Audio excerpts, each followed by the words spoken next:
So today I want to share about how I came to the conclusion of believing in God, that there is a God and that He exists, and I believe in God.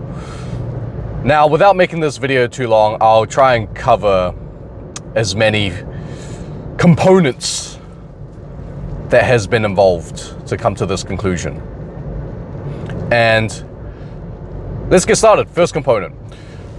As some of you may know, and if you have watched my last video, that I have been an entrepreneur for just under 2 years.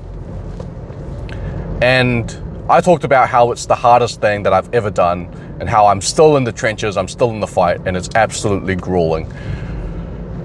And in times of hardship, in times of where you feel like there's nothing you can do, no matter how hard you try, it's just natural to turn to some higher being, that there is a God, that the universe will help you.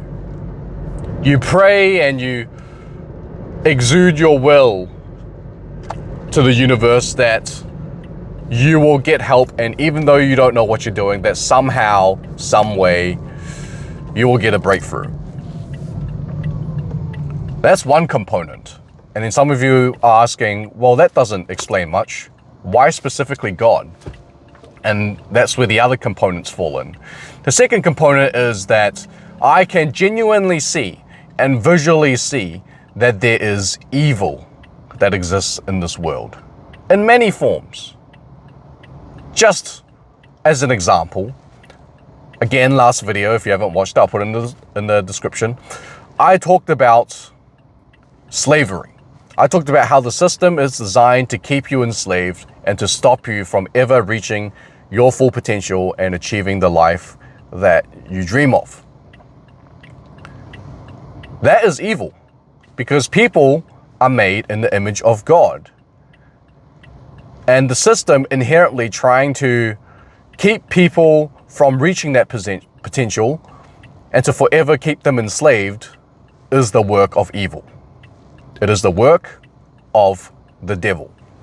And because humans are made in the image of God, I think whenever things come to you, inherently, deep down in your heart, you know if it's from God or from the devil, if it's from a force of good or from evil. And what I mean is, if money comes to you, if a woman comes to you, if something that is almost too good to be true comes to you, let's say lottery winners, that in my mind is the devil's money. First of all, lottery, let's be frank, is a form of gambling. And gambling is frowned upon in the Bible. And if you win the lottery, or if you get fast money without going through the transformation, what happens? Well, let's look at what happens to lottery winners. All the stories you hear about. They delete themselves eventually. They ruin their relationships. They go more broke than they were to begin with within a couple months to a year. They lose in life. Why? Same thing with celebrities. They come across money pretty quickly, the ones you know at least. And then there's some that do drugs and ruin their lives and get into these circles and whatever. But why is that? That's because that when you get the fast money, or the devil's money, you haven't gone through the transformation to become the person that can handle that money. Let's say you win the lottery. If you can't even handle budgeting, let's say $4,000, $5,000 a month, then how are you going to handle a couple $100,000 or a couple million? You haven't gone through the transformation and you haven't become that person yet.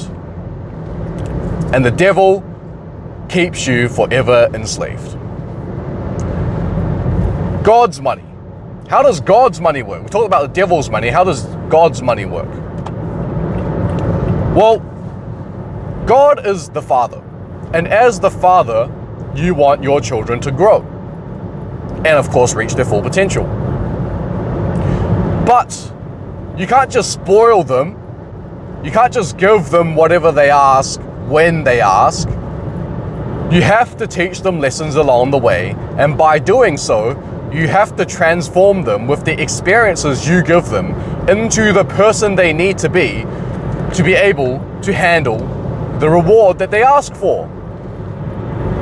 And growth is painful. Growth takes discipline. Growth takes a lot of mental fortitude. But there's no shortcut.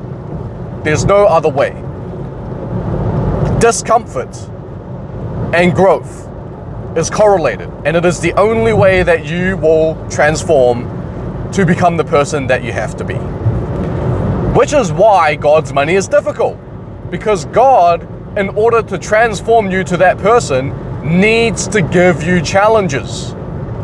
You have to go through those challenges, learn how to persevere, learn how to be creative, learn how to meet the right people, learn how to network, learn how to manage your money, etc., etc., etc. You have to learn all these things in order to be able to handle the money or the reward that you ask for. That's why it's hard, and that's why most people don't do it, because most people don't understand. And some of you might ask, yeah, but I had gone through all this hardship for no reason. Why? What did I do to deserve this hardship? What did I do? Well, guess what?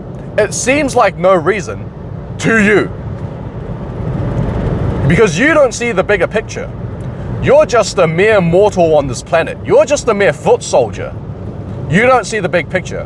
When a general when a general commands an army, he doesn't tell one unit what every single other unit is doing. All he does is he goes to that one unit and tells them what they're doing specifically.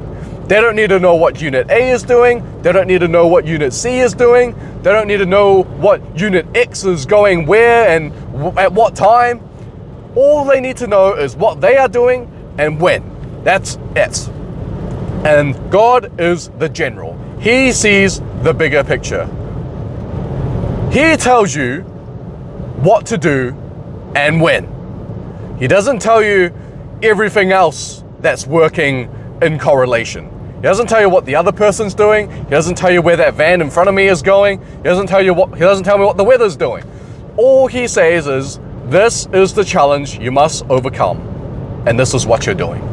That's it. Your job is to overcome this challenge. You have to trust in me, because I see the bigger picture, and I either don't have time to explain it to you, or even if I have time to explain it to you, you won't understand. So you need to stick through your challenges, because that is God's way of testing you. He is training you. You have to bleed in training so you don't die in battle. You have to bleed in training when you earn a couple tens of thousands, hundreds of $1,000s.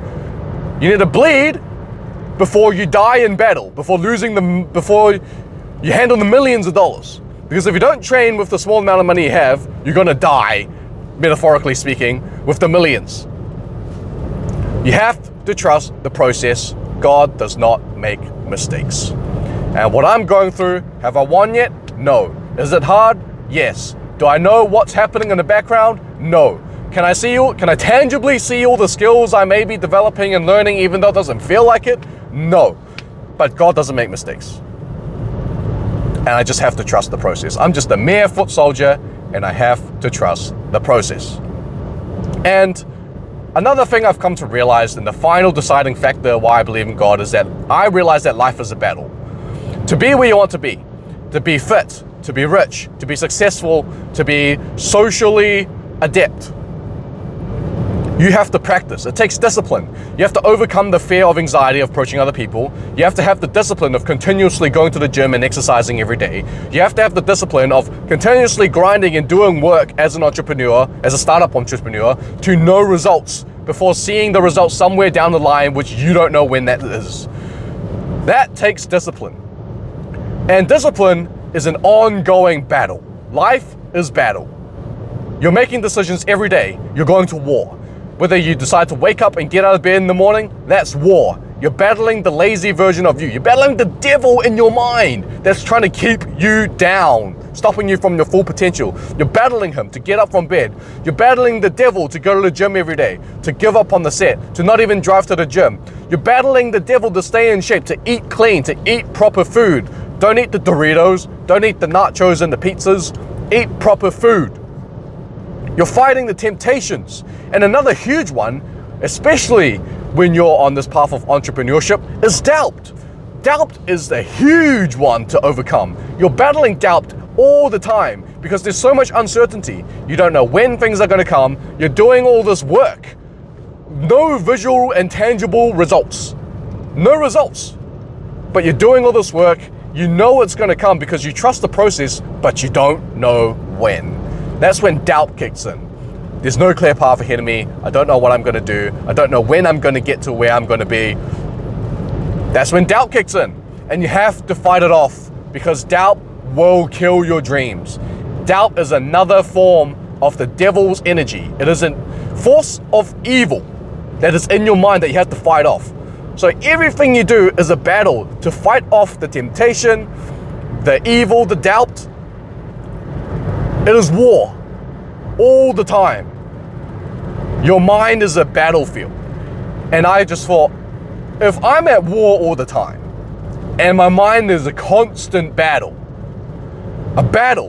against the forces of evil, trying to stop me from reaching my full potential, then it only makes sense to have God on my side, to accept him as my ally, to accept him as my commander in general, to fight the forces of evil. With the forces of evil in the world, Newton's third law, every force has an equal and opposite reaction. And that opposite has to be good. And it has to be in the form of God. I don't see anything else. And because I'm fighting this evil all the time, trying to keep me from my potential, and I'm trying to get to where I want to be, I have accepted God as my commander in battle. I fight in his name alongside him against the forces of evil. And that is how I came to the conclusion that I believe in God. See you guys in the next one.